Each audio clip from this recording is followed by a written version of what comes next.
you may know, just was re-released as Kill Bill: The Whole Bloody Affair, which is like a 4.5 hour movie. But anyhow, moving on. Besides that, we're gonna be talking about why this is a big deal. This is a big deal because in Hollywood we live in a, or for people who watch Hollywood, and I can only imagine for those who are in it as actual actors, how hard it is, but also how full of weird people it might be filled with. And, you know, we don't really know Mathew Lillard, but we do know that he seems to be he seems to be a pretty good guy, a great guy, and that he really loves his fans. And in my opinion, in Hollywood, we live in a period of filmmaking where never, ever have these actors been attainable to talk to interact with. And Mathew Lillard does the great thing where all he does is do Comic Cons. I mean, he does other things. He's recently in Five Nights at Freddy, but he is at these Comic Cons like it's Sunday church.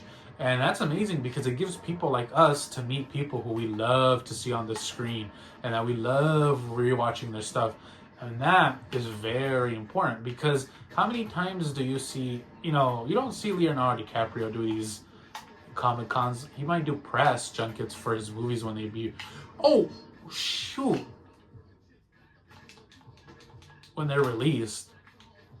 But the reason I bring Tom Cruise up is because even Mathew Lillard brought it up. And, also, it's a shame because the movie of Scooby-Doo, I love both Scooby-Doos, the live-action ones and the Monsters Unleashed, which is the second one, which for the longest time, I thought Monsters Unleashed was the first one.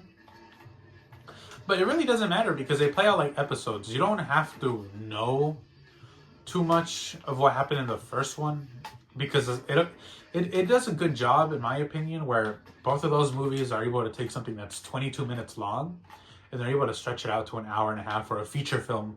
And that's pretty hard to do because we just saw it with Five Nights at Freddy, and it's kind of hard to stretch content or source material that is quite simple in the sense where, it's a game where, you have to last several nights, and if you can last it, you win.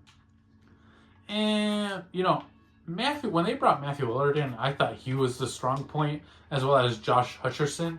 I didn't really care for the other lady, the girl from You. And first of all, that movie it sets women back many years. Because I don't know what Penn Badgley thinks, but he is, in my opinion, that motherfucker ain't good looking enough to be doing that shit. In fact, it makes it okay. If you're a creep and you're somewhat handsome, women will let you be a creep. They'll let you be a perv. They'll let you stalk them.